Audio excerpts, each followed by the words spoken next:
Hello दोस्तों, स्वागत है आपका वापस से हमारे इस चैनल पर। और कल आपने बहुत अच्छा रिस्पांस दिया, कुछ लोगों के कमेंट बहुत अच्छे थे।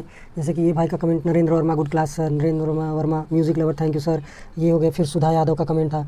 फिर उसके बाद एक बच्चे का कमेंट था, thank you so much sir, please continue. भाई किस बुक से पढ़ा रहे हो बताओ, हम भी लेकर पढ़ लें। भाई मैं एक बुक को फॉलो नहीं करता, आपके पास जो भी बुक हो आप उस बुक से पढ़िए, ठीक है। आपके पास अगर इतिका नाम लूसेंट पड़ी हुई है, ठीक है, तो लूसेंट उठा लीजिए, ठीक है। अगर आपके पास क्या कहते हैं वो दृष्टि की जीके पड़ी हुई है, दृष्टि आईएएस की जीके पड़ी हुई है, ठीक है, उसको उठा लीजिए, ठीक है। और आपका कौन सा बुक है, अभी हाल ही में एक आई है घटना चक्र की जीके ए सीरीज, ठीक है, जीके ए सीरीज वाली, ये बुक काफ़ी अच्छी है। आप लोग किसी भी बुक से पढ़ सकते हैं। मैं अपने लिए कई बुक फॉलो करता हूँ, क्योंकि मुझे आपको पढ़ाने के साथ साथ मुझे अपना आर के लिए पढ़ना भी होता है। तो मैं स्टैंडर्ड बुक्स को फॉलो करता हूँ। मेरे पास आर एस शर्मा भी है और मेरे पास एस के पांडे भी है। तो मैं दोनों बुक्स जो स्टैंडर्ड बुक है उनको फॉलो करता हूँ। और मेरे अपने नोट्स मैंने बनाए हुए हैं अलग अलग टीचर से, ठीक है, तो उनको मैं फॉलो करता हूँ। आपके पास जो भी बुक हो आप उन बुक को, चाहे लूसेंट हो लूसेंट से पढ़िए, दृष्टि जी की उससे पढ़िए, या इतनी का नाम है घटना चक्र की वो बुक हो उससे पढ़िए, या आपके पास विद्या की एक आती है एनसीईआरटी सार करके, वो आती है, उसको ले लीजिए। और जो आपको पीवाईक्यू क्वेश्चन है, पीवाईक्यू के लिए आप पिनैकल की ले सकते हैं, या यूथ कंपटीशन की भी आती है, पिनैकल की भी आती है और यूथ कंपटीशन की, दोनों की दोनों बुकें बहुत अच्छी हैं, ठीक है। यूथ कंपटीशन में थोड़ी बहुत इतनी का नाम कहीं कहीं माइनर जो एक्सप्लेनेशन है वहाँ पे गलतियाँ मिल जाती हैं, मगर पिनैकल में आपको गलतियाँ नहीं मिलेंगी। मगर आपके पास अगर कोई भी हो, पिनाकल हो चाहे यूथ हो या किरण की हो, तो किरण से ही आप पढ़िए, ठीक है। सर रेलवे के लिए बेस्ट रहेगा, हाँ बाबू एकदम बेस्ट रहेगा। भाई बहुत बेहतरीन पढ़ा रहे हो, इसी तरह पूरे जीके जीएस, हाँ मुश्किल से आप लोगों का समझ लीजिए 2 से 3 महीने में आपका ये खत्म हो जाएगा। मैं कोशिश करूँगा 2 महीने के अंदर ही करवाने का। सर आदित्य सर का व्हाट्सअप नंबर अभी मेरे पास मुझे याद नहीं है, और फिलहाल ये मुझे सारा सेटअप अपना बंद करना पड़ेगा। मुझे ठीक से याद नहीं आ रहा क्या नंबर है उनका। आप लोग इतिका नाम टेलीग्राम पे उनका नंबर मिल जाएगा। भाई हम भी सीजल प्री क्वालिफाइड थे, दरोगा निकल बाबू उतनी देखिए ज्ञान बांटने से बढ़ता है, ठीक है। आपको आप लगता है कि हाँ आप पढ़ने के साथ साथ सिलेक्शन लेने के साथ साथ आप लोगों को अपनी बातें समझा सकते हैं, पढ़ा सकते हैं, मोस्ट वेलकम, आप पढ़ाइए, ठीक है। कोई इतिका नाम अपनी माँ की कोख से सीख के नहीं आता है। हर किसी को इस दुनिया पे आने के बाद ही इतिका नाम पता चलता है, या हर टीचर किसी न किसी बुक से पढ़ाता ही पढ़ाता है। चलिए हम लोग अपना शुरू करते हैं आज का लेक्चर। देखिए आज का हम लोगों का पहला लेक्चर, आप लोग हेडिंग डाल लीजिए, क्या पढ़ेंगे हम लोग, वैदिक सभ्यता, वैदिक सभ्यता, ठीक है। वैदिक सभ्यता जो है इसको 2 कालखंडों में बांटा गया है। कौन कौन से हैं, सबसे पहला है आपका ऋग्वैदिक काल, ऋग्वैदिक काल, ठीक है। ये आपका कब से कब तक है, ये आपका है 1500 ईसा पूर्व से लेकर, ठीक है, 1500 ईसा पूर्व से 1000 ईसा पूर्व तक, 1000 ईसा पूर्व तक। और इसके बाद दूसरा कालखंड क्या है, वैदिक सभ्यता को दूसरे किस कालखंड में बांटा गया है, दूसरा है आपका उत्तर वैदिक काल, उत्तर वैदिक काल। मैं खुद यहाँ पे आने से पहले आपको इतिका नाम अच्छे से पढ़ता हूँ, अपने नोट्स रिवाइज करता हूँ, उसके बाद आपको पढ़ाता हूँ, ठीक है। आप लोगों के पास अगर नोट्स हो तो नोट्स को रिवाइज करते रहिए, एक ही बुक को कई बार पढ़िए। बेसिकली मेरे कहने का मतलब ये है। उत्तर वैदिक काल जो है वो आपका 1000 ईसा पूर्व से लेकर 600 ईसा पूर्व तक माना जाता है, ठीक है, 600 ईसा पूर्व तक। देखिए ऋग्वैदिक काल की जानकारी हमें कहाँ से मिलती है, ऋग्वैदिक काल की जानकारी हमें मिलती है ऋग्वेद से। जो आपका ऋग्वेद है वो सबसे पहले लिखा गया था। और उत्तर वैदिक काल की जानकारी किन ग्रंथों से मिलती है, उत्तर वैदिक काल की उत्तर वैदिक काल की जानकारी मिलती है हमें यजुर्वेद, सामवेद और अथर्ववेद से। अथर्ववेद जो है वो सबसे अंतिम में लिखा गया है, अथर्ववेद।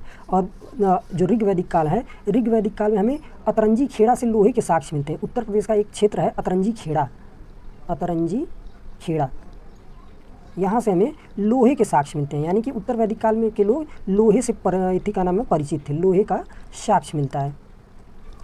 और फिर उसके बाद देखिए उत्तर वैदिक काल में सॉरी इसको थोड़ा आप लोग इति कर लिए, लोहे का साक्ष्य अतरंजी खेड़ा से ऋग्वैदिक काल में नहीं मिलता है। मेरा दिमाग इधर उधर चल रहा है यार, अरे ऐसा मत समझ लेना कि उसको आता ही नहीं पढ़ाने, भाई इति का नाम कन्फ्यूजन हो गया। अतरंजी खेड़ा से यहाँ से आपके धूसर मृतभांड मिले हैं, धूसर मृतभांड मिले हैं, ठीक है। लोहे के जो साक्ष्य हैं वो आपके उत्तर वैदिक काल में मिलते हैं, ठीक है। कहाँ से, आपके बिहार से, पंजाब, हरियाणा व राजस्थान से। उत्तर वैदिक यानी कि जो ऋग्वैदिक काल के लोग थे वो लोग लोहे से परिचित नहीं थे, ठीक है। उत्तर वैदिक काल के लोग लोहे से परिचित थे। यानी लोहे की खोज कब हुई, आपका उत्तर वैदिक काल में, लोहे से परिचय। और इसका साक्ष्य कहाँ से मिलता है, पंजाब से मिलता है, हरियाणा से मिलता है, राजस्थान से मिलता है और बिहार से मिलता है, ठीक है। फिर देखिए आपका जो डाल लीजिए। इसके बाद हम क्या बताएं, हाँ चलिए चार वेदों के बारे में देख लेते हैं। ठीक है, जो वेद हैं वो कुल कितने हैं आपके, वेद जो हैं वो 4 हैं। वेदों की संख्या टोटल आपकी कितनी है, 4 है। इसी का नाम जो अब इनमें से जो ऋग्वेद है, ऋग्वेद, सामवेद एंड यजुर्वेद, इनको क्या बोलते हैं, इनको वेद त्रयी बोलते हैं। वेद यजुर्वेद इनको क्या बोलते हैं, इनको हम लोग बोलते हैं वेद त्रयी। ठीक है, वेद त्रयी। ठीक है, जो वेदों का संकलन है वो किसने किया है, वेदों का संकलन आपके वेद व्यास ने किया है। ठीक है, वेद व्यास ने चारों वेदों का संकलन किया। और इनका वेद व्यास का पुराना नाम क्या था, इनको पहले महर्षि कृष्ण द्वैपायन के नाम से जानते थे, महर्षि कृष्ण द्वैपायन। आप लोगों को हो सकता है और आवाज़ में कोई प्रॉब्लम ना हो, क्योंकि मुझे पता नहीं है, क्योंकि वीडियो रिकॉर्डेड जा रही है। अगर आवाज़ में कोई दिक्कत हो तो आप बताइएगा। ठीक है, जो वेदों का संकलन किसने किया था, महर्षि वेद व्यास ने। इनको महर्षि कृष्ण द्वैपायन भी कहा जाता है। ऋग्वेद सबसे प्राचीन वेद है। इसमें कुल कितने मंडल हैं, इसमें 10 मंडल हैं। ऋग्वेद में आपके 10 मंडल हैं, जिनमें सबसे प्राचीनतम, रुक जाइए यहाँ पे कहाँ लिखूँ, यहाँ पे 10, चलिए यहाँ पे ही लिख लीजिए आप लोग। ऋग्वेद में कुल आपके 10 मंडल हैं, 10 मंडल हैं। और इनमें से जो 2 नंबर से लेकर है 7 नंबर तक, ये सबसे प्राचीनतम मंडल हैं। 2 से लेकर 7 तक जो हैं वो सबसे प्राचीनतम मंडल हैं। बाकी के आपके नए मंडल हैं। ठीक है, जो और जो ऋग्वैदिक काल में जो उल्लेखित देवता हैं, अभी एक एक वेद का अलग अलग भी हम लोग देखेंगे। ऋग्वेद का में जो है आपके उल्लेखित देवता हैं, जैसे आपके इंद्र हैं। इंद्र, अभी इनके वैदिक साक्ष्यों के बारे में हम लोग देख रहे हैं। बेसिकली इंद्र हैं, मित्र हैं, वरुण हैं। ठीक है, वरुण हैं और नासत्य हैं। ठीक है, ये 4 देवताओं का उल्लेख कहाँ मिलता है, हमें ऋग्वेद में मिलता है। ठीक है, और नासत्य को ही अश्विनी भी कहा जाता है। अश्विनी देवता, इन्हीं को नासत्य कहा जाता है। और इनका उल्लेख हमें कहाँ से मिलता है, इनका उल्लेख हमें बुगाज कोई, आपका ईरान में पड़ता है, बुगाज कोई अभिलेख से इनके बारे में जानकारी मिलती है। बुगाज कोई अभिलेख से इनके बारे में जानकारी मिलती है। और देखिए, जो वेद हैं इनको श्रुति साहित्य होने के कारण, जो चारों वेद हैं ये श्रुति साहित्य हैं। श्रुति साहित्य होने के कारण, यहाँ पे रुक जाइए, पेन चेंज कर लीजिए। अरे यार हद है। श्रुति साहित्य, ये वेद जो हैं श्रुति साहित्य, इनका क्या मतलब है, श्रुति साहित्य मतलब एक पीढ़ी से दूसरी पीढ़ी को ये सुना के प्रेषित किए जाते थे। ठीक है, जैसे एक गुरु है वो अपने चेलों को टीका नाम बताता था, फिर उसके जो चेले थे वो जब गुरु बनते थे वो अपने चेलों को बताते थे। ये लिखा हुआ नहीं है। ठीक है, श्रुति साहित्य होने के कारण ही, एक दूसरे को मुँह से बोल के मौखिक रूप से ज्ञान देने के कारण ही इनको अपौरुषेय या नित्य कहा जाता है। अपौरुषेय, अपौरुष या नित्य कहते हैं। ठीक है, या नित्य के रूप में भी जाना जाता है। ठीक है, अब जो वैदिक काल में जो लोग थे उनको आर्य कहा जाता है। जो वैदिक काल के रचनाकार थे उनको आर्य कहते थे। तो आप लोग हेडिंग डालिए, वैदिक आर्यों का निवास स्थान, वैदिक आर्यों का निवास। हर एक विद्वान जो हैं, जो प्राचीन इतिहास का अध्ययन करते हैं, उनके अनुसार जो वैदिक आर्य थे वो अलग अलग क्षेत्रों से आए थे। जैसे हमारे बाल गंगाधर तिलक जी हैं। ठीक है, तिलक जी के अनुसार ये कहाँ से आए थे, ये आए थे उत्तरी ध्रुव से, उत्तरी ध्रुव से। और फिर उसके बाद आपके मैक्स मूलर हैं। मैक्स मूलर ये ब्रिटिश इतिहासकार थे। ठीक है, मैक्स मूलर जो हैं इनका मानना है कि ये मध्य एशिया से आए थे, मध्य एशिया से। और इसी तरीके से आपका दयानंद सरस्वती जी हैं, दयानंद सरस्वती।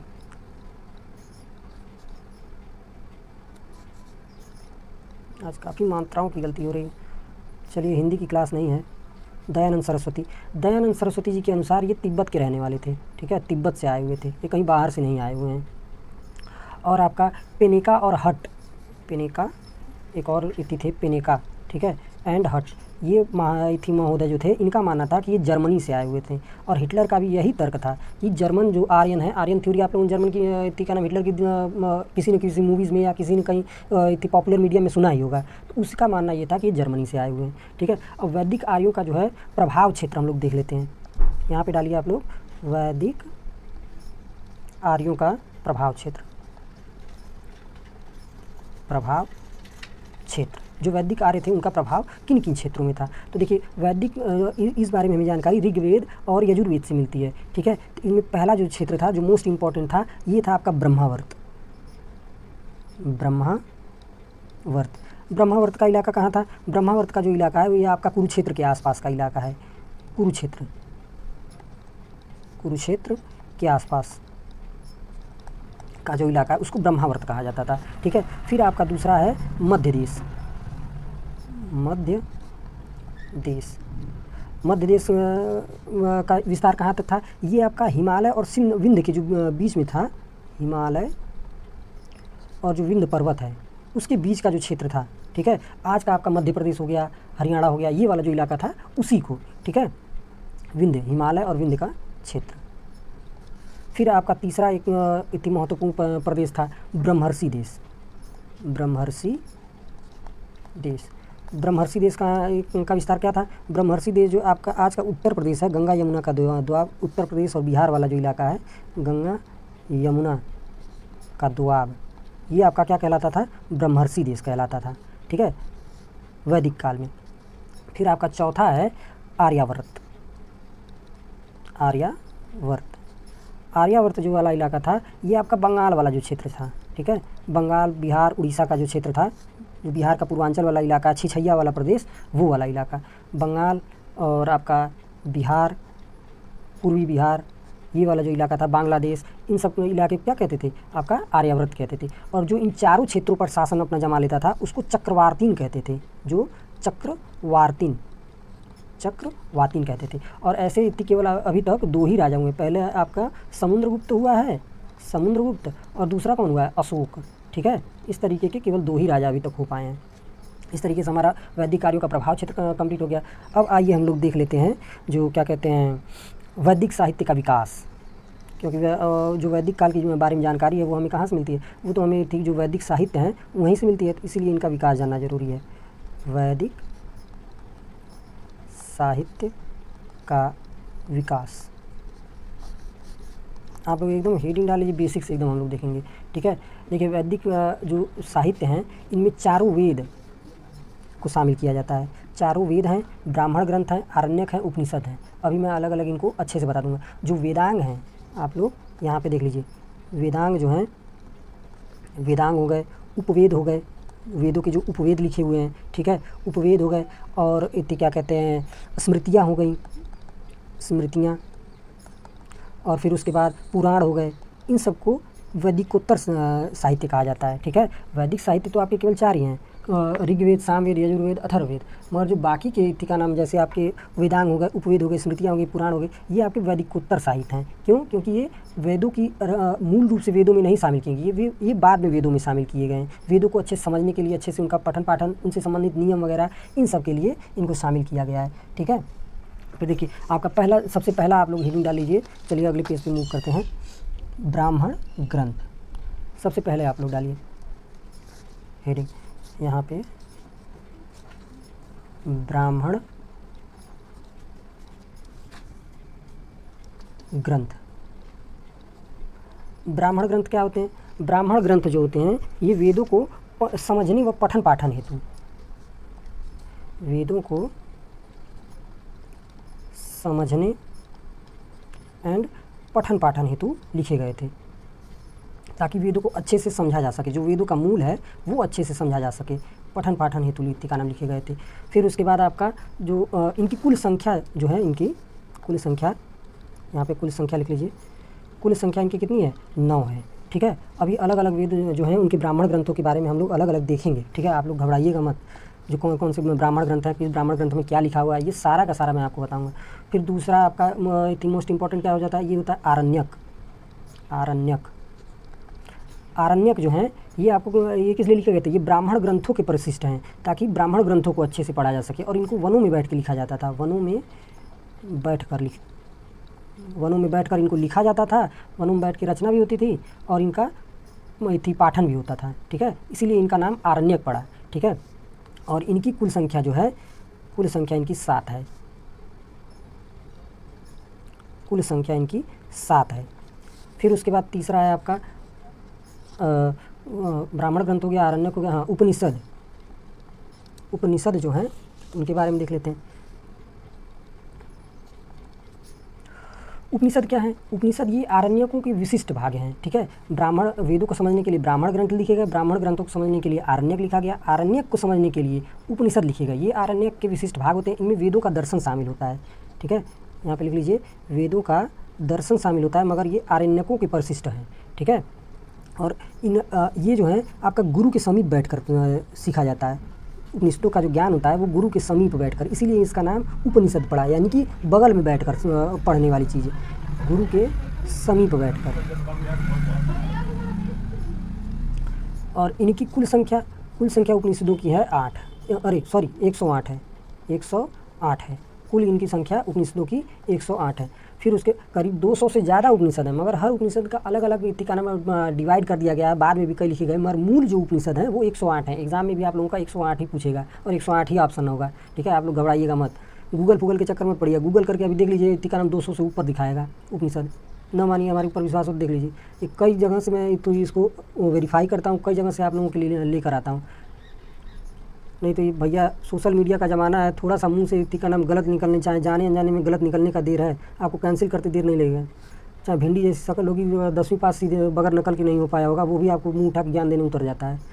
देखिए वेदांग जो है वेदों को समझने के लिए लिखे गए थे, और पाणिनि ने मानवीकरण रूप किया था। पाणिनि ने इनका मानवीकरण किया था। पाणिनि जो ऋषि थे, पाणिनि ऋषि, इन्होंने इनका मानवीकरण किया था। और कुल संख्या जो है वेदांगों की, इनकी कुल संख्या 6 है।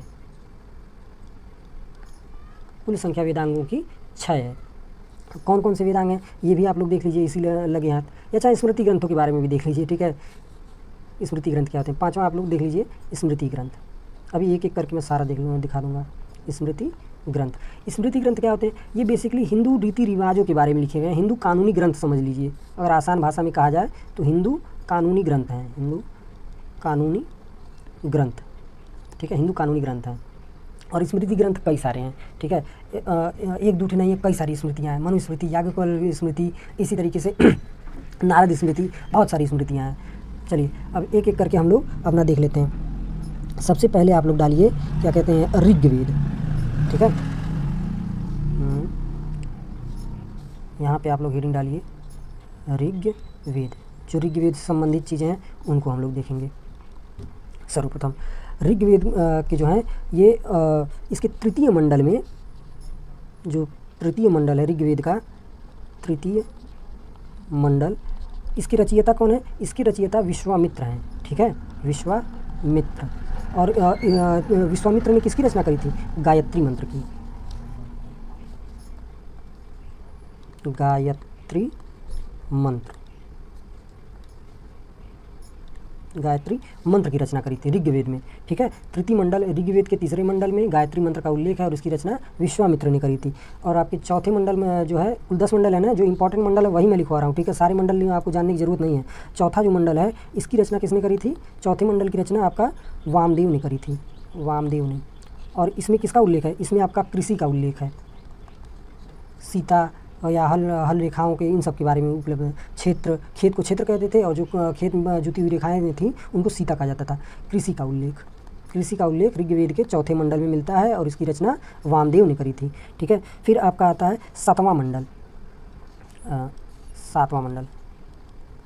जो सातवां मंडल है इसकी जो रचना है ऋषि वशिष्ठ ने करी थी,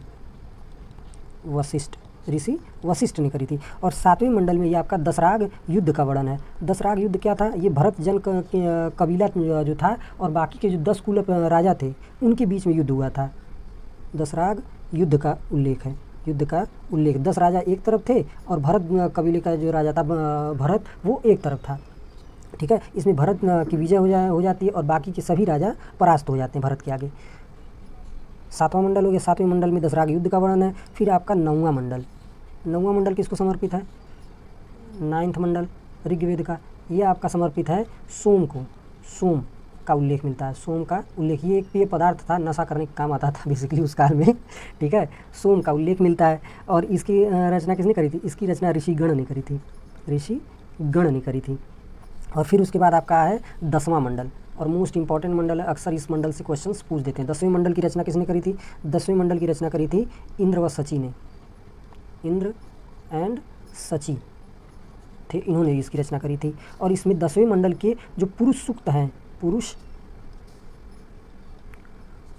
पुरुष सूक्त में किसका उल्लेख है? पुरुष सूक्त में आपका 4 वर्णों का उल्लेख है, 4 वर्णों का उल्लेख मिलता है, 4 वर्णों का हमें उल्लेख मिलता है। 4 वर्ण कौन कौन से थे? ब्राह्मण, क्षत्रिय, वैश्य और शूद्र। इन 4 वर्णों का उल्लेख हमें कहाँ से मिलता है? 10वें मंडल, ऋग्वेद के 10वें मंडल से मिलता है। ठीक है, फिर आपका ऋग्वेद हो गया। अब इसके बाद आप लोग इत्तिका नाम में हेडिंग डालिए। हाँ देखिए, ऋग्वेद में अभी इत्तिका नाम आप लोगों को नदियों का नाम कवर करवाना बाकी है।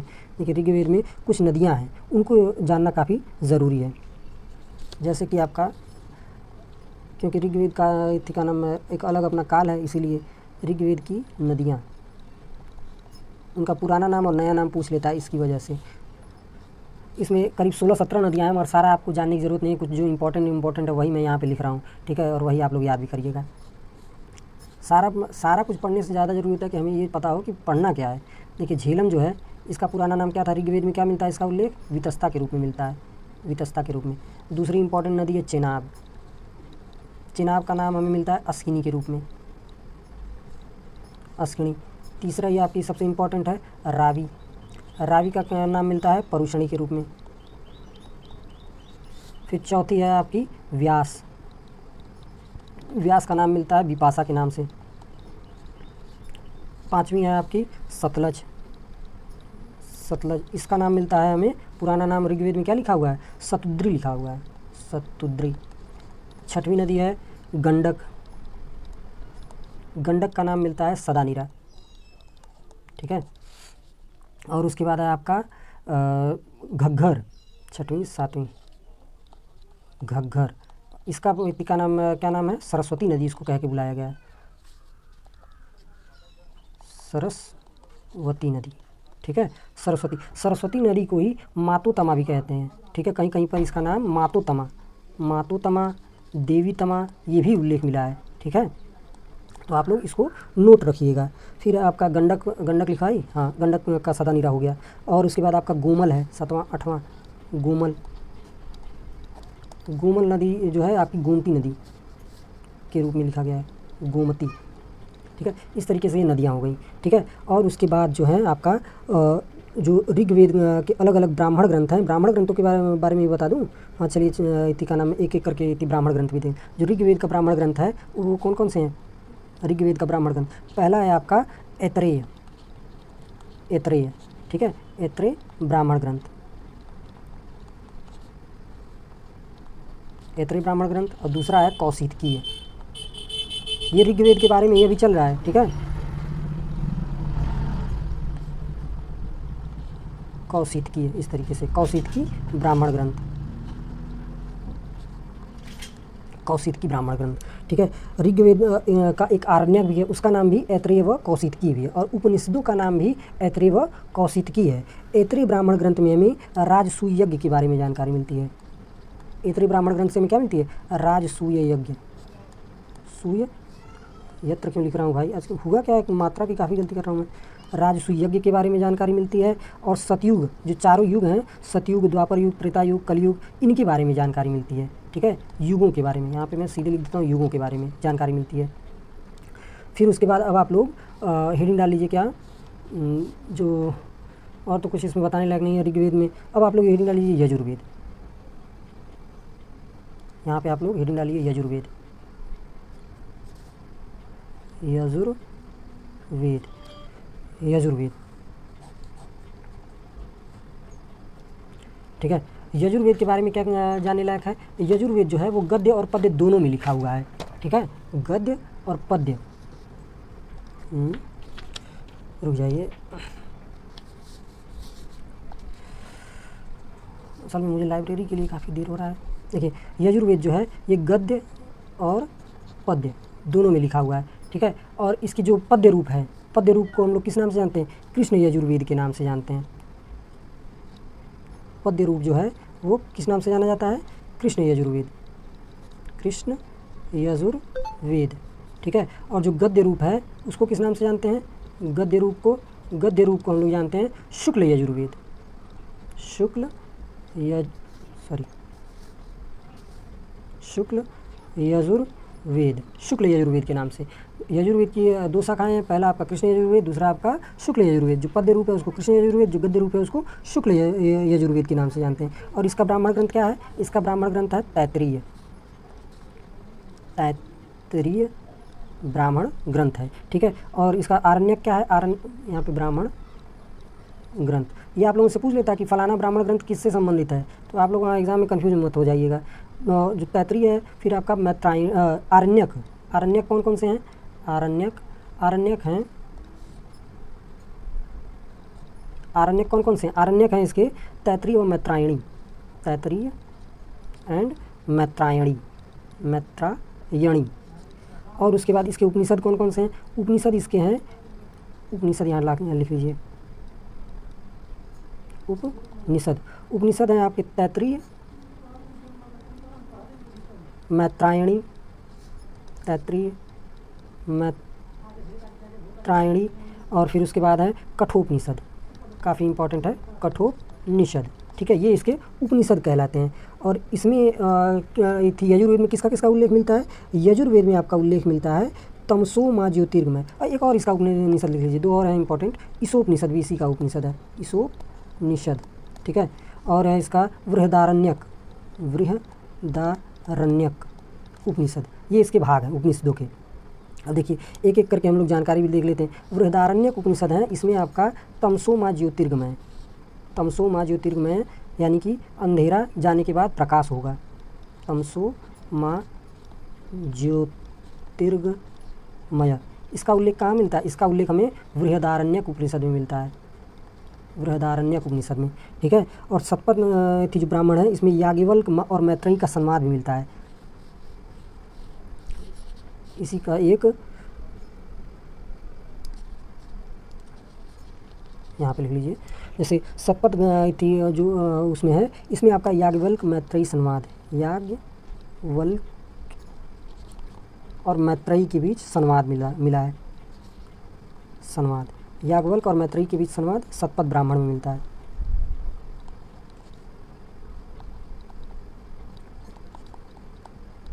सतपथ ब्राह्मण ग्रंथ में।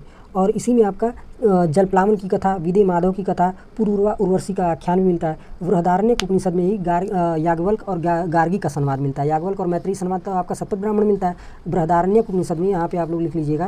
देखिए मैं नोट्स बना रहा हूँ, नोट्स भी आप लोग ऐसे बनाइएगा कि क्या नाम आप लोगों को समझ में आए, किसी और को समझ में आए चाहे न आए।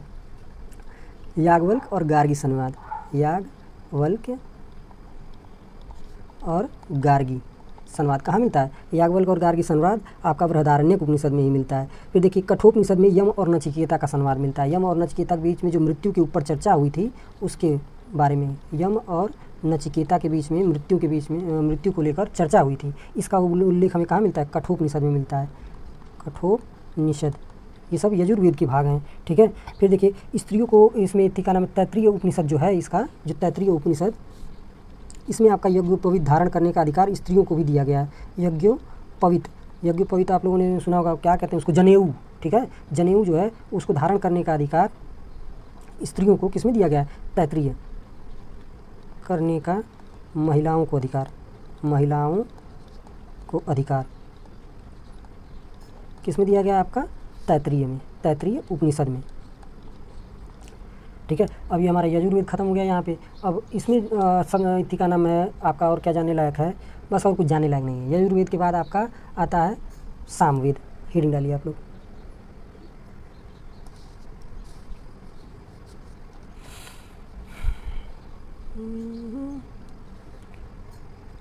सामवेद, ठीक है।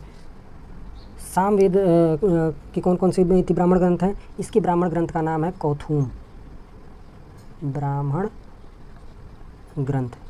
ब्राह्मण ग्रंथ का नाम है इसका कौथुम नाम है। और आपका इसको कौन सा? जैमिनीय, जैमिनीय, ठीक है। ब्राह्मण और कौथुम जैसे का नाम है। ब्राह्मण ग्रंथ जो है कौथुम और जैमिनी के नाम से जाने जाते हैं। और इसमें कुल जो है आपके 1549 मंत्र हैं, 1549 मंत्र हैं इसमें। और इसमें से केवल 1549 मंत्र इतिका नाम है, मगर इसमें 75 ही केवल नए हैं। ठीक है, बाकी के आपके केवल 75 नए हैं, बाकी के आपके कहाँ से टापे गए हैं, आपके वहाँ ऋग्वेद से टापे गए हैं। ठीक है, और इथिका नाम इसी का एक उपनिषद है छांदोग्य उपनिषद, ये सबसे प्राचीन ग्रंथ है। ठीक है, सबसे प्राचीन उपनिषद जो है वो छांदोग्य उपनिषद है, और वो किसका उपनिषद है, ये सामवेद का उपनिषद है। सबसे प्राचीन उपनिषद ये आपका सामवेद का है। ठीक है, सामवेद का सबसे प्राचीन उपनिषद छांदोग्य, और ये सभी उपनिषदों में सबसे प्राचीन है, छांदोग्य उपनिषद। ठीक है, इसी उपनिषद में आपका कृष्ण का उल्लेख मिलता है। छांदोग्य उपनिषद में ये आपका कृष्ण का उल्लेख मिलता है, ब्रैकेट में लिख देता हूँ मैं, कृष्ण का उल्लेख मिलता है। और इसी में सत्यकाम और ज्वाला की कथा भी मिलती है, सत्यकाम एंड ज्वाला की कथा मिलती है। और इसी में आपका श्वेत केतु का संवाद मिलता है, श्वेत केतु संवाद भी मिलता है, श्वेत केतु संवाद। ठीक है, फिर आपका अगला डाल लीजिए, या अब देखिए सामवेद में ये आपका जो सा रे गा मा पा धा नी सप्त स्वर हैं उनका उल्लेख मिलता है, सप्त स्वर का, सा रे गा मा पा धा नी सा, ये सब थी जो है वो उनका उल्लेख मिलता है। और इसका जो ब्राह्मण ग्रंथ है, तांड्य ब्राह्मण ग्रंथ, देखिए एक मैं लिखना भूल गया। ठीक है, तांड्य जो ब्राह्मण ग्रंथ है तांड्य जो ब्राह्मण ग्रंथ है ये सबसे बड़ा ब्राह्मण ग्रंथ है, सबसे बड़ा ब्राह्मण ग्रंथ है। ठीक है, और उसके बाद आपका आता है अथर्ववेद, यहाँ पे लिख लीजिए अथर्ववेद। ये जो आपका नोट्स बनाने लायक है, सारी चीज़ें आप लोग लिखने बैठेंगे ना तो आप लोग चाहे कितनी भी मोटी किताब लिख लें कम ही पड़ेगा। ठीक है, अथर्ववेद में जो है आपके 20 अध्याय हैं और 731 सूक्त हैं, 20 अध्याय हैं और 731 सूक्त हैं। ठीक है, 731 सूत्र हैं और 6000 मंत्र हैं इसमें। ठीक है, और इसमें अथर्ववेद में ही आपका किसका उल्लेख मिलता है, अथर्ववेद में ही अंग व मगध का उल्लेख मिलता है, और इसको सबसे सुदूरवर्ती यानी सबसे दूर का प्रदेश बताया गया है। ठीक है, और इसी में सभा व समिति को प्रजापति की 2 पुत्रियां बताई गई हैं, प्रजापति की 2 पुत्रियों का क्या नाम है, प्रजापति मतलब राजा। ठीक है, प्रजापति की 2 पुत्रियों का उल्लेख, 2 पुत्री किसको बताया गया है, सभा व समिति। सभा में नौजवान लोग रहते थे, समिति में बूढ़े खुंसट लोग रहते थे, सभा एंड समिति। ठीक है, और अथर्ववेद का जो उपनिषद है मुंडको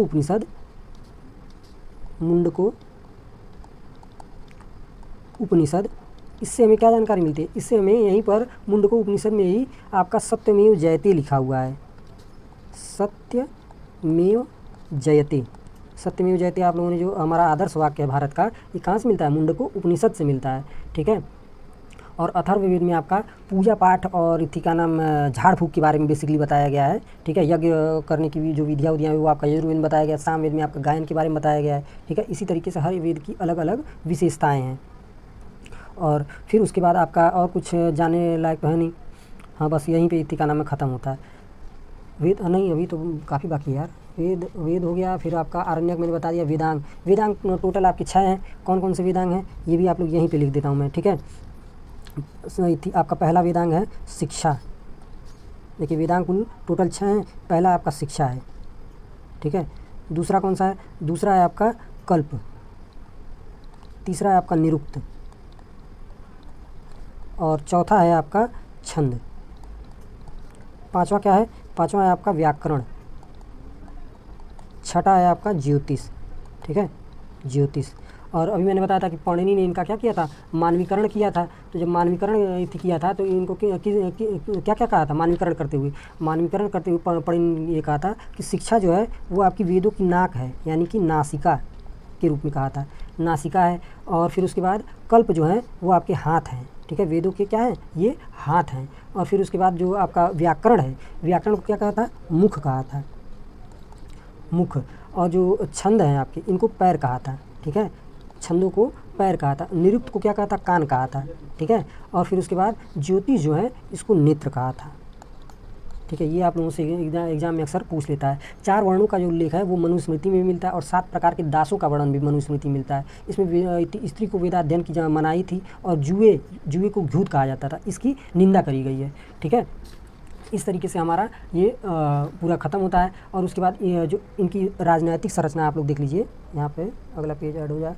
हाँ, जो राजनैतिक संरचना थी वैदिक काल में, वो भी आप लोग देख लीजिए। संरचना, राजनैतिक संरचना थी, इसमें आर्यों की अलग अलग इकाई को जन कहा जाता था। ठीक है, जन, आर्यों की जो अलग अलग इकाई थी इसमें जन जो थी वो सबसे बड़ी इकाई थी। जन को फिर उसके बाद विश्व में बांटा गया था। ठीक है, विश्व को फिर उसके बाद ग्राम में बांटा गया था, और ग्राम को फिर उसके बाद कुल में बांटा गया था। ठीक है, कुल जो थी वो सबसे छोटी इकाई थी। जन था, जन के अंदर विश्व आते थे, विश्व के अंदर ग्राम आते थे, ग्राम के अंदर कुल आते थे। ऋग्वेद में जन शब्द का उल्लेख जो है वो 275 बार हुआ है। 275 बार जन का उल्लेख हुआ है, और फिर उसके बाद विश्व का जो है वो 170 बार उल्लेख हुआ है। ठीक है, और एक बीच में विदथ नाम की संस्था होती थी, वो आपका ऋग्वैदिक काल के बाद जो उत्तर वैदिक काल में बनी थी। ठीक है, तो उसका विदथ का उल्लेख यहाँ पे स्टार मार्क करके लिख लीजिए। विदथ जो थी ये आपका विश्व के बाद विदथ आती थी उत्तर वैदिक काल में, ऋग्वैदिक काल में नहीं। उत्तर वैदिक काल में विदथ जो थी इसका उल्लेख 122 बार हुआ है। ठीक है, जो ग्राम का मुखिया था इसको ग्रामणी कहते थे, ग्राम के मुखिया को ग्रामणी कहते थे, और जो आपका सेना का प्रमुख था उसको सेनानी कहते थे। बेसिकली जो आज आप लोग देखते हैं अक्सर इतिकाम सुनने को मिल जाता है, सेना का प्रमुख सेनानी, मंत्री को पुरोहित कहा जाता था। ये सब नोट्स में लिखने लायक या बताने लायक नहीं चाहिए, ये सब आप लोगों को कॉमन सेंस से पता होनी चाहिए। और जो इतिका नाम पुराण आपके बच गए थे, पुराणों का या राजनीतिक संरचना कहाँ है, मैं इधर उधर भाग रहा हूँ, हद है। जो रथ हाँकने वाले लोग होते थे उसको सूतकार सूत कहते थे, रथ हाँकने वाले को सूत कहते थे। देखिए आपका पुराण छूट गया, अभी मैं पुराण भी बता देता हूँ। रथ हाँकने वाले को सूत कहते थे। ये आपकी राजनीतिक संरचना थी इनकी। फिर उसके बाद जो इनकी जो राजा होता था इस टाइम, राजनीतिक संरचना के अंतर्गत राजा होता था वो बिना पुरोहित की सलाह लिए मृत्युदंड नहीं दे पाता था। और पुलिस को क्या कहते थे, जो उस टाइम पुलिस थी, पुलिस को उग्र कहा जाता था, पुलिस को उग्र कहते थे। ठीक है, और उसके बाद आपका सामाजिक संरचना, यहाँ हेडिंग ले लीजिए, सामाजिक संरचना। सामाजिक संरचना, सामाजिक संरचना के अंतर्गत ये था, समाज में जो था वो दहेज प्रथा का प्रचलन नहीं था। ठीक है, दहेज प्रथा मुख्य रूप से प्रचलित नहीं थी। और जो थी का नाम चारों अलग अलग जो वर्ण है, जो वर्ण क्रम है, वो कर्म आधारित हुआ करते थे ऋग्वैदिक काल में। ऋग्वैदिक काल में जो थी वर्ण व्यवस्था थी वो कर्म के आधार पर थी। अगर इति का नाम एक शूद्र का बेटा भी अगर ब्राह्मण वाले कर्म करता था तो वो ब्राह्मण में माना जाता था। ऋग्वेद काल में वर्ण क्रम कर्म आधारित था, कर्म जैसा आप लोग करते हैं वैसा था। और उत्तर वैदिक काल में जो सामाजिक संरचना थी वो बदल गई। उत्तर वैदिक काल में जो वर्ण का मतलब हो गया कि जात यानी जन्म के आधार पर हो गई। ठीक है, उत्तर वैदिक काल में जो वर्ण व्यवस्था थी, वर्ण में अगर आपका इति का नाम ब्राह्मण का बेटा है और इति का नाम चमार वाला काम कर रहा है या शूद्र वाला काम कर रहा है तो उसको चमार या शूद्र कहा जाता था। ठीक है, और इसी काल में आपका अनुलोम और प्रतिलोम विवाह का प्रचलन था। अनुलोम विवाह क्या होता था, इसमें पुरुष जो था वो पुरुष उच्च वर्ण का होता था, पुरुष उच्च वर्ण का होता था अनुलोम विवाह में। ठीक है, और ये थी प्रतिलोम विवाह में क्या होता था, प्रतिलोम विवाह में पुरुष जो होता था वो निम्न वर्ण का होता था और महिला उच्च वर्ग की होती थी, निम्न वर्ग का। ये आप लोग लिख लीजिएगा, सारी चीज़ मैं नहीं लिखूंगा। जो सिंधु घाटी सभ्यता थी वो तो आपकी मात्र सत्तात्मक थी, और जो ऋग्वैदिक का वैदिक सभ्यता थी वो पितृ सत्तात्मक सत्ता थी। ठीक है, इस काल में पर्दा प्रथा व दहेज प्रथा का प्रचलन नहीं था, और जौ में लोग दही मिलाकर कर्म नामक एक पदार्थ बनाते थे। ये आपका वित्तीय हो गया। राजनीतिक संरचना के बाद आप लोग अब हेडिंग डाल लीजिए आर्थिक संरचना। यहाँ पे हेडिंग डाल लीजिए आर्थिक संरचना। आर्थिक संरचना, आर्थिक संरचना वैदिक काल में कैसी थी, आर्थिक संरचना जो थी ऋग्वैदिक समाज जो था वो पशुपालन पर ज़्यादा था और कृषि पर कम निर्भर रहता था। पशुपालन पे ये लोग ज़्यादा रहते थे, पशुपालन पर ज़्यादा। गाय को जो था वो गोधन्या यानी कि इति का नाम बगैर न मारे जाने योग्य कहा गया था। पशुपालन पर ज़्यादा और कृषि पर कम निर्भर थे, कृषि पर कम निर्भर थे। ठीक है, और इति का नाम गायों के जो लिए युद्ध होते थे, गाय मुख्य आय का साधन थी इसलिए उनके लिए युद्ध होते थे। तो जो गायों के लिए युद्ध होता था उसको गविष्ठी कहते थे, गविष्ठी। ठीक है, और ऋग्वेद में भैंस, बकरी, घोड़े व ऊँट को लोग उष्ट के नाम से परिचित थे, ऊँट को कहते थे। और ऋग्वैदिक काल में एक सरामा नाम की कुतिया का भी जिक्र मिलता है, सरामा नाम की कुतिया थी, इसका भी जिक्र मिलता है। ठीक है, ऋग्वैदिक काल में जौ को क्या कहते थे, जौ को लोग यव कहते थे, जौ को यव कहा जाता था। ठीक है, और खाद को क्या कहते थे, जो खेतों में खाद डाली जाती थी, खाद को शाकम कहते थे। ठीक है, ये आपकी आर्थिक संरचना हो गई। और सिंचाई के लिए जो वर्षा या तालाब के पानी का उपयोग होता था उसको संयमजा कहा जाता था। ऋग वैदिक समाज जो था वो लोहे से परिचित नहीं था, मगर उत्तर वैदिक जो समाज था वो आपका लोहे से परिचित हो गया था। ठीक है, इस तरीके से हमारा यहाँ पे ये सारा खत्म होता है। अब इसके बाद आप लोग डाल लीजिए महाजनपद काल। वैदिक काल तो हम लोगों का खत्म हो गया, अब आप लोग हेडिंग डालिए महाजनपद काल। कहाँ गया, हद मधा लिख रहा हूँ, महाजनपद काल। महाजनपद काल, महाजनपद काल का उल्लेख कहाँ से मिलता है? महाजनपदों के बारे में हमें जानकारी मिलती है पुराणों से। ठीक है, जो अलग अलग पुराण थे उनसे हमें इस बारे में जानकारी मिलती है। अधिकतर जो थी जनपद थे उनके बारे में उल्लेख बौद्ध ग्रंथों में भी दिया हुआ है, जैन ग्रंथों में भी दिया हुआ है। और जो थी का नाम सिंधु घाटी सभ्यता थी वो कैसी थी आपकी? वो आपकी नगरीय सभ्यता थी। फिर उसके बाद आपका आई ग्रामीण सभ्यता वैदिक काल। फिर उसके बाद जो महाजनपद काल थे ये आपका द्वितीय नगरी क्रांति का काल कहा जाता है। द्वितीय क्योंकि ये नगरीय थे, ठीक है, नगरीय व्यवस्था थी। द्वितीय नगरीकरण हुआ। पहला नगरीकरण तो सिंधु घाटी सभ्यता के समय हुआ था, दूसरा का नगरीकरण कब हुआ? महाजनपद। बीच में आपका सिंधु जो वैदिक सभ्यता थी वो आपकी ग्रामीण सभ्यता थी। ठीक है, इस काल में गंगा यमुना के दोआबों में कुल 16 महाजनपदों का उदय हुआ था। 16 जनपदों का उल्लेख मिलता है हमें, गंगा यमुना के दोआबों में विकसित हुए थे। और इनके बारे में जानकारी कहाँ से मिलती है? पुराणों से मिलती है, बौद्ध ग्रंथों से मिलती है, जैन ग्रंथों से मिलती है। आइए एक एक करके हम लोग देख लेते हैं। सबसे पहला आपका कौन सा जनपद है? सबसे पहला है आपका अंग। ठीक है, अंग जो है आपका आज का भागलपुर व मुंगेर वाला इलाका। भागलपुर जो 16 महाजनपद हैं उनमें से 8 जो थे वो उत्तर प्रदेश में पाए जाते हैं। भागलपुर व अभी मैं ये बताऊंगा कि वो किन किन क्षेत्रों में है, आप लोग घबराइएगा मत। भागलपुर व मुंगेर ये आपका बिहार में पड़ता है। इस वाले इलाके को क्या कहा जाता था? अंग। और अंग देश का ही राजा आपका कर्ण हुआ था। इसकी राजधानी कहाँ थी? राजधानी थी इसकी चंपा। ठीक है, अंग की राजधानी चंपा थी। अंग का शासक जो था वो ब्रह्मदत्त था। यहाँ का शासक लिख लीजिए, शासक एक कर्ण भी था जो महाभारत में जिसका उल्लेख मिलता है, और यहाँ का एक का नाम शासक था ब्रह्मदत्त। ब्रह्मदत्त के बारे में हमें क्या जानकारी मिलती है? इसने मगध के ऊपर आक्रमण कर दिया था और वहाँ मगध का एक राजा था भट्टी है, उसको हरा देता है। ब्रह्मदत्त ने हराया था। फिर आपका दूसरा आपका कौन सा इतनी इंपॉर्टेंट है? दूसरा आपका सबसे इंपॉर्टेंट है आपका मगध। मगध के बारे में अभी हम लोग डिटेल में देखेंगे क्योंकि मगध से क्वेश्चन काफ़ी आते हैं। मगध आपका कहाँ था? मगध आपका था पटना व बिहार वाला इलाका। पटना वाला जो इलाका है बिहार में पड़ता है वो वाला इलाका। ठीक है, इसको मगध का नाम, इसकी राजधानी कहाँ हुआ करती थी? मगध की राजधानी हुआ करती थी गिरिव्रज जो था इसको कई जगह राजगीर भी कहते हैं। ठीक है, राजगीर। बाद में उदयन ने पाटलिपुत्र नाम का एक नगर बसाया। पाटलिपुत्र जो आपकी आधुनिक पटना है उसको किसने बसाया था? उदयन ने बसाया था। ठीक है, तो बाद में इसकी राजधानी पाटलिपुत्र भी बनी थी, पाटलिपुत्र। फिर आपका तीसरा आपका इम्पोर्टेंट है वज्जी। इम्पोर्टेंट सारे हैं, 16 के 16 महाजनपद। ठीक है, और ये वज्जी कहाँ था? ये आपका मुजफ्फरपुर वाला। मुजफ्फरपुर आपका कहाँ पड़ता है? बिहार में पड़ता है। इसकी राजधानी कहाँ थी? इसकी राजधानी थी वैशाली में। वज्जी की राजधानी वैशाली। ठीक है, वैशाली या विदेह भी इसको कहा जाता है, वैशाली या विदेह। ठीक है, और इसमें कुल 8 कुल थे। वज्जी संघ में कुल 8 कुल हुआ करते थे। ठीक है, 8 कुल का उल्लेख मिलता है हमें वज्जी संघ में। जैसे आपके लिच्छवी हो गए, रामग्राम के कोलिये हो गए, इसी तरीके से टोटल आपके 8 कुल हुआ करते थे। 8 कुलों को मिलाकर ये वज्जी गणसंघ बनता था। फिर आपका चौथा है आपका काशी। काशी के का इलाका कहाँ है? काशी आपका आधुनिक जो बनारस है उसके आसपास का क्षेत्र। आधुनिक बनारस के आसपास का क्षेत्र जो है वो आपका काशी के नाम से जाना जाता है। काशी के ही आपके जो थे वो जैन एक मुनि थे पार्श्वनाथ। इनके पिता अश्वसेन वहाँ के राजा हुआ करते थे। पार्श्वनाथ के पिता पार्श्वनाथ एक जैन मुनि थे। ठीक है, इनके पिता जो थे अश्वसेन, पार्श्वनाथ के पिता अश्वसेन यहीं के राजा थे। ठीक है, और ये आप लोगों से एग्जाम में पूछा हुआ है इसीलिए मैं आपको बता रहा हूँ।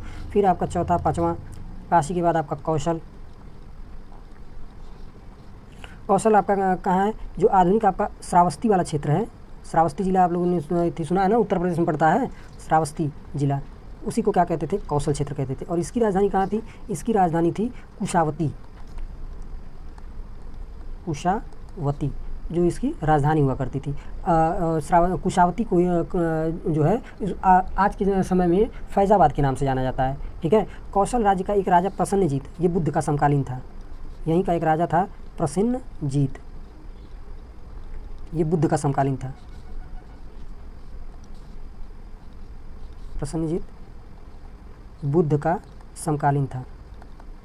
जो इम्पोर्टेंट है वही मैं आपको बताऊंगा, सारा आपको पढ़ने की ज़रूरत नहीं है। आप लोगों का एमटीएस का एग्ज़ाम है, उतना ज़्यादा ठिकाना में डीप में आता नहीं है। कौन सा हो गया आपका? कौशल हो गया। कौशल के बाद आपका छठवां है आपका मल्ल।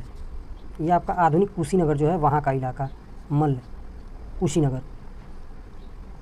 और इसकी राजधानी कहाँ थी? मल्लों की जो राजधानी थी वो आपकी कुशीनारा के नाम से जानी जाती थी। कुशीनगर को ही आपका कुशीनारा कहते हैं, कुशीनारा के नाम से जानी जाती थी। और यहाँ पर ही आपका बुद्ध की मृत्यु हुई थी। कुशीनगर में आपकी बुद्ध की मृत्यु हुई थी। बुद्ध की मृत्यु कहाँ हुई थी? कुशीनगर में हुई थी। चुंद नाम का एक शिष्य था, ठीक है, उसने शुकर का मांस परोसा और वही अतिथि का नाम खाए। और यहीं पर महावीर स्वामी भी मरे थे। मल्लों की राजधानी में ही आपकी बुद्ध की मृत्यु हुई थी और आपके महावीर स्वामी की भी मृत्यु यहीं पे हुई थी। महावीर स्वामी की मृत्यु भी यहीं पे हुई थी, समझे। फिर आपका छठवां हो गया। उसके बाद आप लोगों का सातवां है आपका कुरु। और ये आपका कहाँ पड़ता है? ये आपका आधुनिक जो मेरठ वाला इलाका है, मेरठ दिल्ली वाला जो इलाका है, उसी को हम लोग कुरु के नाम से जानते हैं। ठीक है। और इसकी राजधानी कहाँ थी? कुरुओं की राजधानी थी इंद्रप्रस्थ ये, और हस्तिनापुर इनकी राजधानी हुआ करती थी। और बुद्ध के समय यहाँ पे कौरवों का शासन था। जो महाभारत कालीन कौरव हैं उनके बारे में महाभारत में भी जानकारी मिलती है। यहाँ पर कौरवों का शासन था बुद्ध के समय में भी, कौरवों का शासन। दुर्योधन वगैरह के जो डिसेंट थे उनका शासन था। पहले ये राजतंत्र था, बाद में आपका गणतंत्र बन गया था। इसके बारे में ये भी इंपॉर्टेंट है, आप लोग नोट कर लीजिएगा। फिर 8वां डालिए। 8वां कौन सा राज्य है? 8वां है आपका पांचाल। ठीक है। पांचाल आपका कहाँ पर पड़ता है? पांचाल आपका आधुनिक जो बरेली बदायूं वाला क्षेत्र है, बरेली बदायूं वाला जो क्षेत्र है उसी को क्या बोलते हैं? आपका पांचाल बोलते हैं। ठीक है। इसकी राजधानी कहाँ थी? पांचालों की राजधानी थी अहिछत्र या काम्पिल्य महोत्सव आप लोगों ने यूपी जीके में मैंने पढ़ाया था। जो द्रौपदी थी वो यहीं की रहने वाली थी, द्रौपदी पांचाल की रहने वाली थी। फिर देखिए 9वां है आपका अवंती। इसीलिए द्रौपदी को पांचाली कहा जाता है। आप लोगों ने महाभारत में पढ़ी होगी या देखी होगी, तो उसी में पांचाली कहते थे, इसीलिए पांचाली कहते थे। 5 पांडवों की रानी होने के नाते पांचाली नहीं कहा जाता था। अवंती जो थी, ये आपका अवंती आपका आधुनिक मालवा व मध्य प्रदेश वाला जो क्षेत्र है, मालवा एंड मध्य प्रदेश वाला क्षेत्र, उसी को क्या कहते थे? अवंती कहते थे। और इसकी राजधानी कहाँ थी? इसकी अवंती की राजधानी थी उज्जैन एंड महिष्मती। ठीक है। फिर आपका 10वां है आपका सूरसेन। ये आपका मथुरा के आसपास का क्षेत्र था,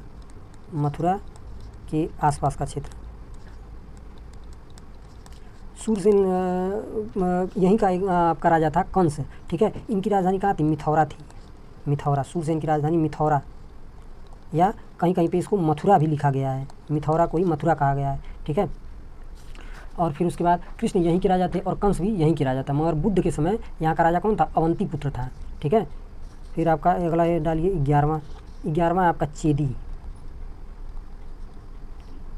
और चेदी आपका कहाँ पड़ता है? आपका आधुनिक जो बुंदेलखंड वाला क्षेत्र है वहाँ पे, बुंदेलखंड। ठीक है। वो वाला क्षेत्र जो है उसी को हम लोग चेदी के नाम से जानते हैं। बुंदेले हर बोलो कि हमने सुनी कहानी थी, खूब लड़ी मर्दानी वो तो झांसी वाली रानी थी। और ये आपका कहाँ पड़ता है? ये आपका बुंदेलखंड पड़ता है। इसकी राजधानी कहाँ थी? शक्तिमती के नाम से जानते हैं। शक्तिमती या कहीं कहीं सोथीवती भी लिखा गया है, सोथीवती। ठीक है। 11वां। फिर उसके बाद 12वां है आपका मत्स्य जो क्षेत्र था, ये आपका आधुनिक जयपुर वाला इलाका जो है उसी को मत्स्य कहते थे। ठीक है। और इनकी राजधानी कहाँ थी? इनकी राजधानी थी विराटनगर इनकी राजधानी हुआ करती थी। 12 हो गए। फिर आपका 13वां कौन सा? अस्मक। और अस्मक जो था ये सबसे दक्षिण में स्थित एकमात्र जनपद था, सबसे दक्षिण में स्थित। यहाँ ब्रैकेट में लिख देता हूँ, सबसे दक्षिणी कौन था? सबसे दक्षिणी था। ठीक है। और ये गोदावरी के किनारे बसा हुआ था। और इसकी राजधानी कहाँ थी? अस्मक की राजधानी पोटली थी। पोटली या पोतना भी कहते हैं, ठीक है। और कहीं कहीं पर इसका नाम प्रतिष्ठान भी मिलता है, तो आप लोग कंफ्यूज मत होइएगा, सारे नाम मैं आपको बता देता हूँ। फिर आपका 14वां है आपका गांधार।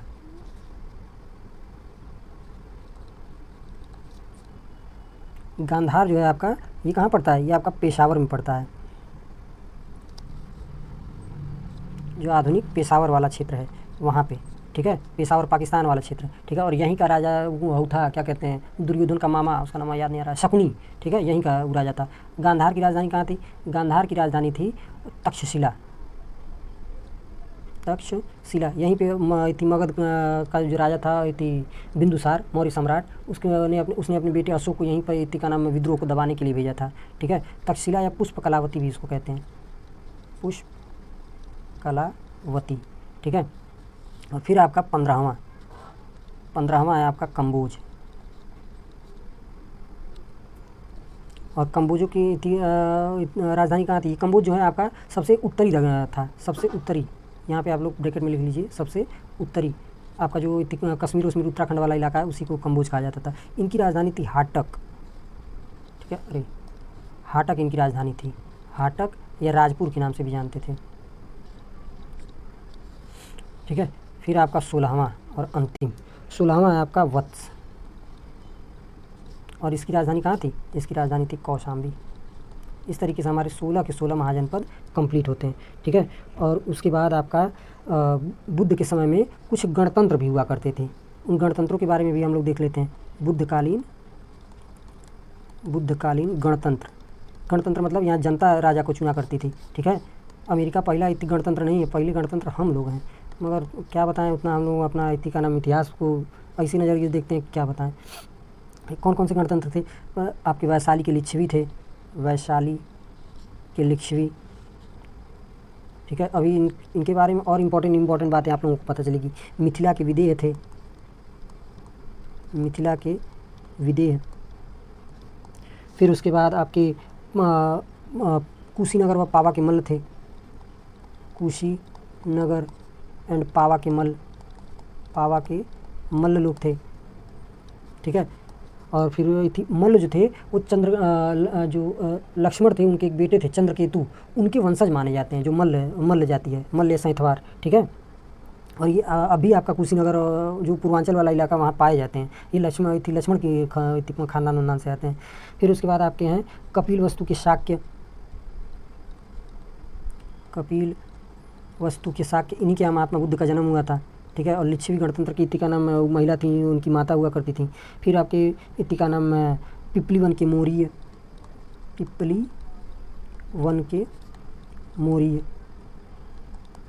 इसी तरीके से ये बुद्धकालीन कुछ गणतंत्र थे।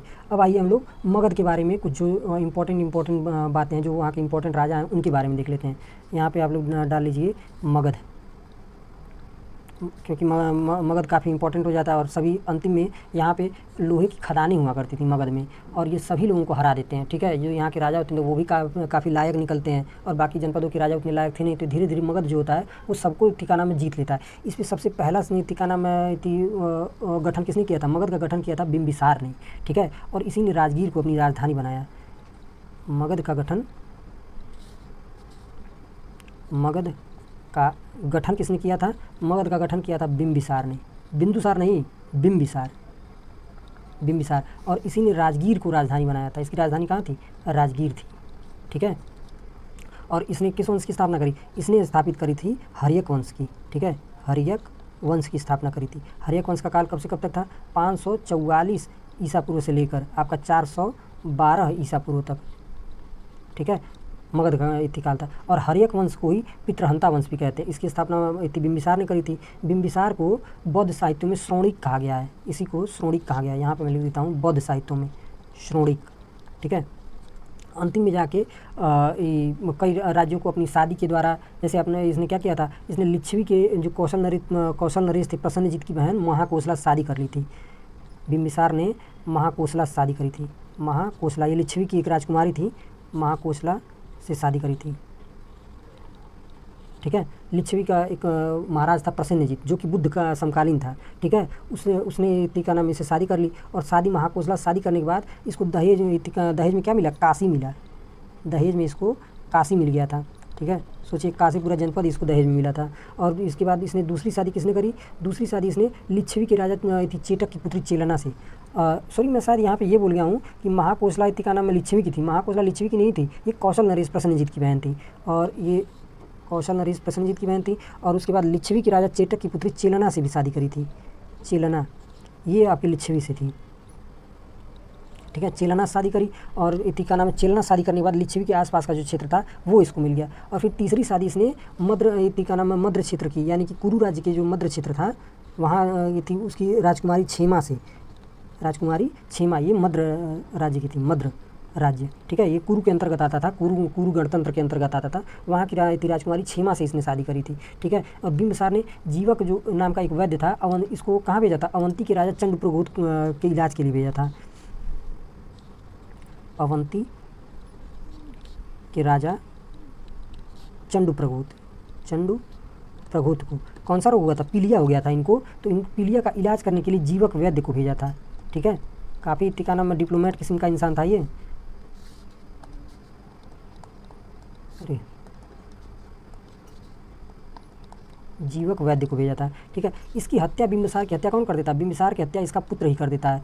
इसके पुत्र का नाम था अजातशत्रु, ठीक है।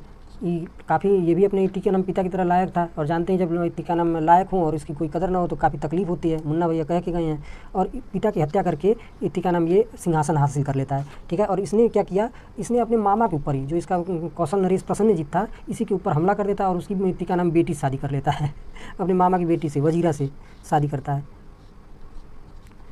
वजीरा से शादी करता है, ठीक है। और इसको तब जाके काशी जो होता है वो पूर्ण रूप से काशी के से और बड़ा क्षेत्र अपने आसपास मिल जाता है। इसके बाद आपका यहाँ पे इतिका नाम है, इस वंश का जो इतिका नाम बिंबिसार वंश था, या हर्यक वंश था, या पितृहंता वंश, इसका सबसे अंतिम जो शासक था वो नागदशक था, ठीक है। नागदशक अंतिम शासक था, और नागदशक की हत्या कर दी शिशुनाग ने, ठीक है। इसकी हत्या किसने करी, शिशुनाग ने, और शिशुनाग हत्या इसकी कर देता है। उसके बाद शिशुनाग वंश की नींव डालता है। तो आइए अगला इतिका आप लोग हेडिंग डालिए, शिशुनाग वंश।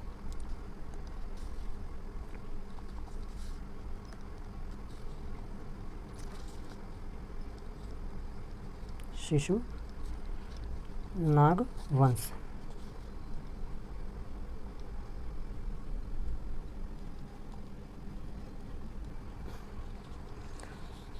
शिशुनाग ने क्या किया, इसने अवंती राज्य को अपने मगध में मिला लिया, अवंती राज्य को मगध में मिला लिया, ठीक है।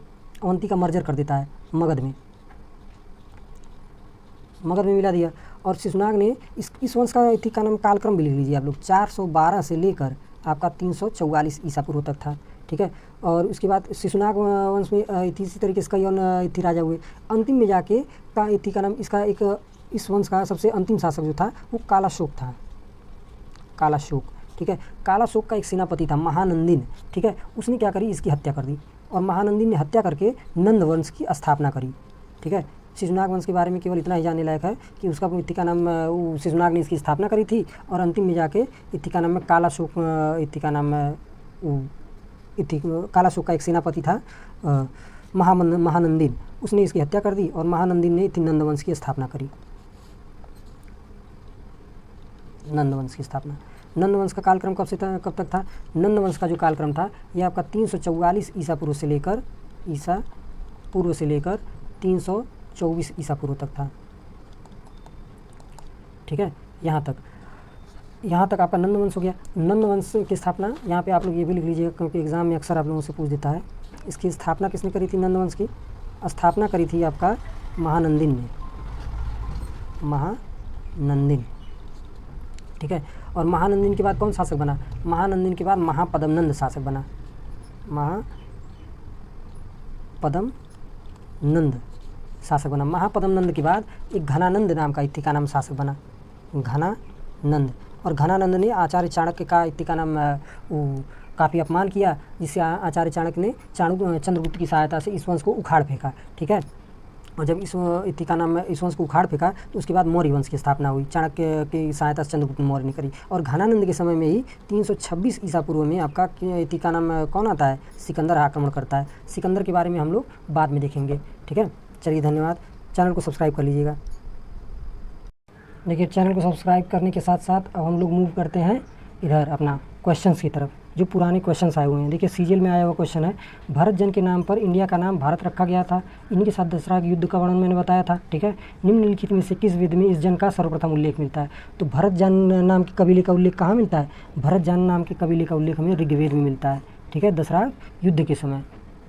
फिर 45वां नंबर क्वेश्चन देखिए, लौह युग को यह नाम इसलिए दिया गया क्योंकि इस समय के दौरान मध्य पूर्व दक्षिण पूर्वी यूरोप में औजारों व हथियारों में मुख्य रूप से डैश डैश डैश की जगह लोहे का इस्तेमाल होने लगा। बेसिकली आपसे ये पूछ रहा है कि जो लौह युगीन सभ्यता आई आपके उत्तर वैदिक काल, उससे पहले आपका किस धातु का इस्तेमाल होता था। तो जिस धातु का इस्तेमाल होता था वो मैंने बताया था कांसे का इस्तेमाल होता था। सिंधु घाटी सभ्यता कांस्य युगीन सभ्यता मैंने बताई थी। फिर 46वां नंबर क्वेश्चन देखिए, निम्नलिखित में से किस वेद में दशराग युद्ध यानी कि 10 राजाओं के युद्ध का वर्णन है। भरत जन का कबीला और 10 राजाओं एक तरफ थे, ठीक है। इसमें आपका इतिका नाम किस में उल्लेख है, आपका ऋग्वेद में है, ठीक है। 46 हो गया। फिर 47वां नंबर क्वेश्चन देखिए, चारों वेद में से किसमें बुरी आत्माओं और बीमारियों से बचने के लिए जादू मंत्र और तंत्र मंत्र का संग्रह है। तो क्या बताया तो मैंने, जादू टोना का संग्रह है अथर्ववेद में।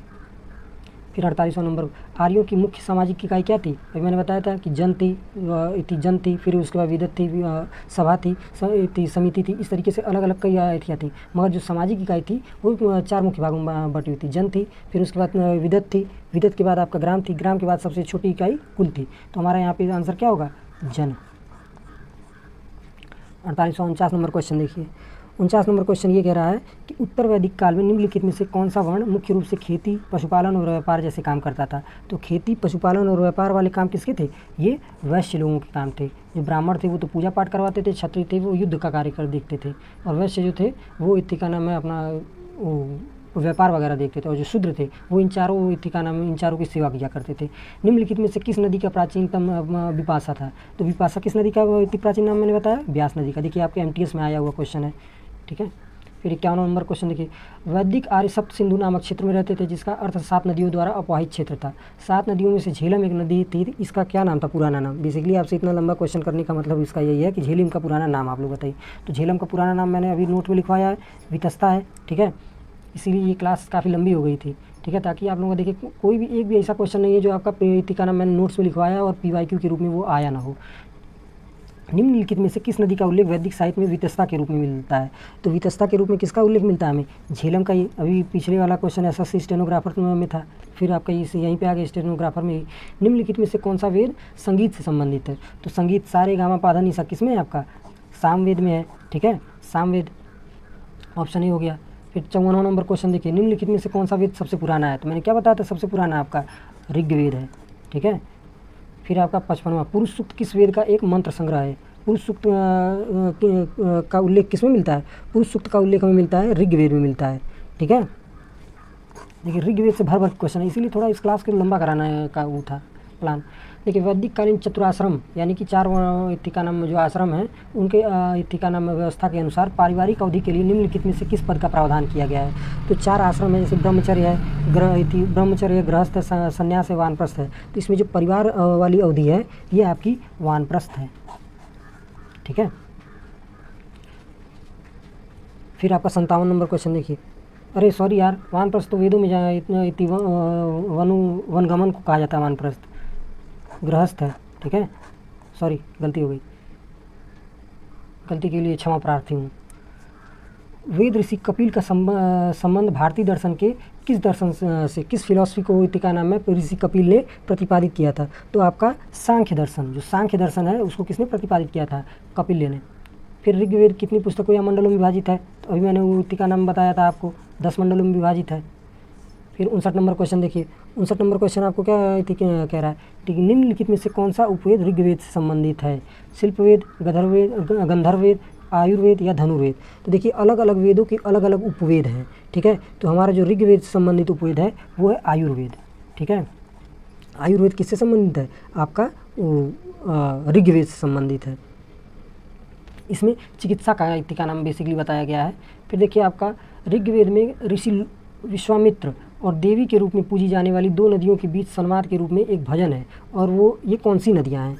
तो विश्वामित्र और जो दो का नाम दो नदियाँ थीं, उनके बीच में एक संवाद है। तो उस संवाद का उल्लेख का नाम में आपका ऋग्वेद में मिलता है, और ऋग्वेद में कौन सी नदियाँ? व्यास और सतलुज हैं। ठीक है, व्यास और सतलुज।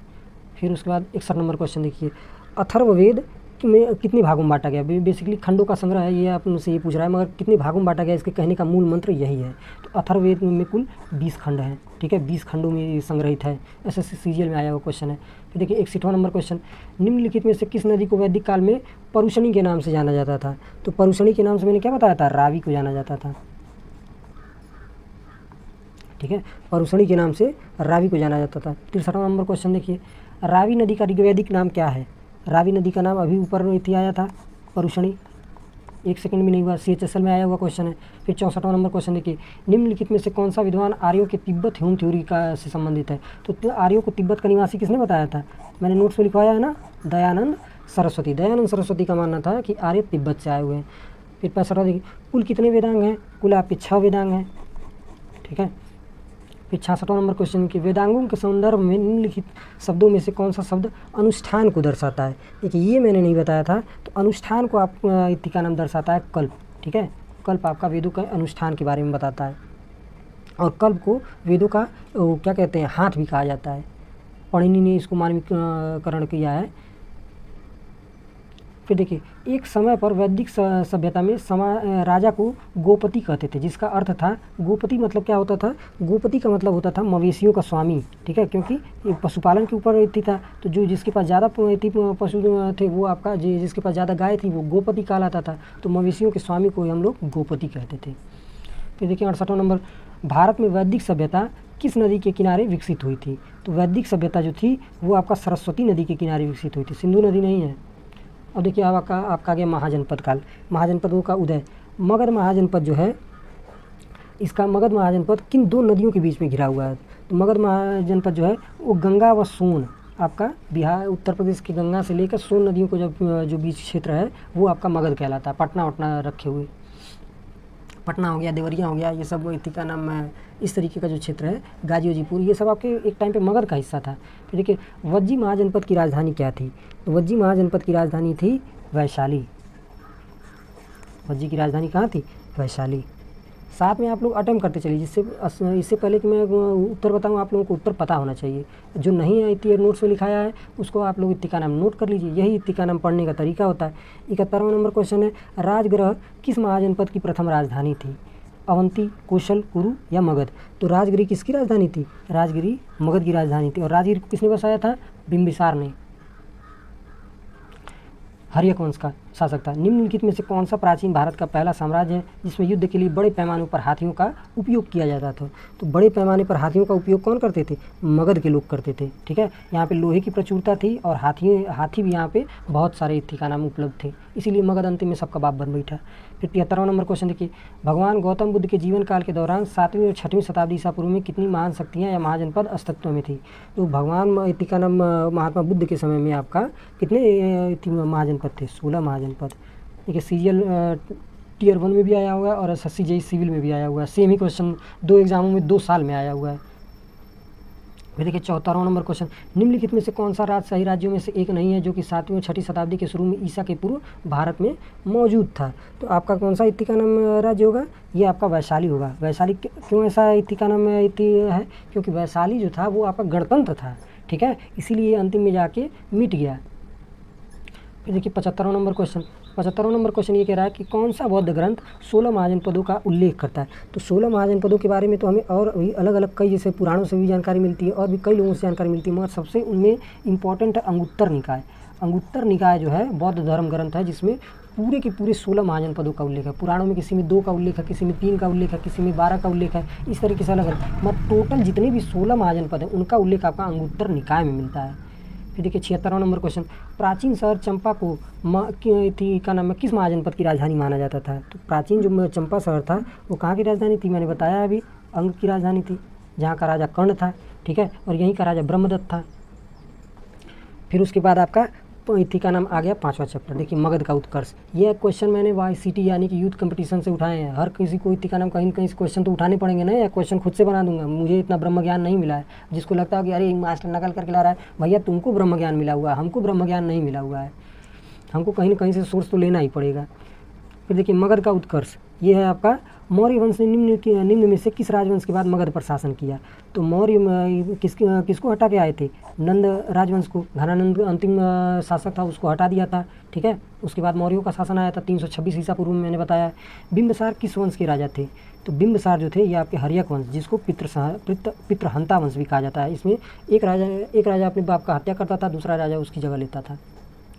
प्रसिद्ध चिकित्सक जीवक की नियुक्ति किसके दरबार में की गई थी, तो जीवक को मैंने बताया था कि इति का नाम चंडू प्रघोत एक राजा थे, उन इति का नाम उनको पीलिया रोग हो गया था।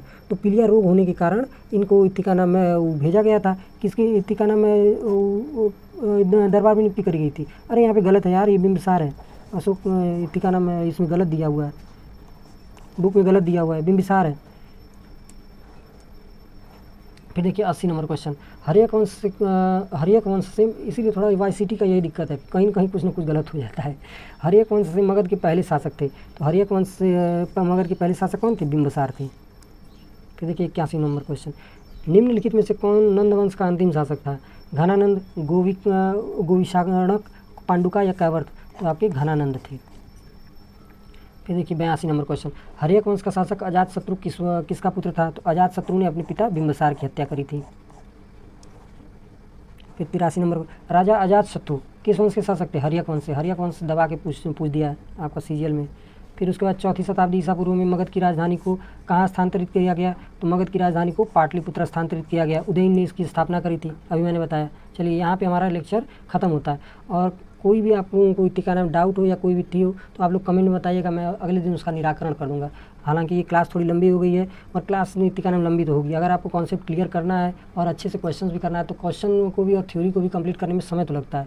चलिए धन्यवाद, चैनल को सब्सक्राइब कर लीजिएगा, और इति का नाम किसी भी तरीके की आप लोग उसमें मत फंसिए कि किस मास्टर ने क्या कहा, किस मास्टर ने गलत पढ़ा दिया, ये सब उन लोगों के ऊपर छोड़ दीजिए। वो उन लोगों का जीवन बीत चुका है, आप लोग अपना जीवन देखिए, ठीक है। और मैंने ये क्वेश्चन जो है कुछ बच्चों को ये था कि अरे मास्टर नकल कहाँ से करके लाया, अगर इस तरीके का ख्याल आ रहा है तो भैया मैं YCT यूथ कंपटीशन से इन क्वेश्चन को उठाया हूँ, और जो थ्योरी है वो मैंने अपने ठिकाना में अपने खुद से कराया हूँ, अपने नोट से कराया हूँ। चलिए धन्यवाद।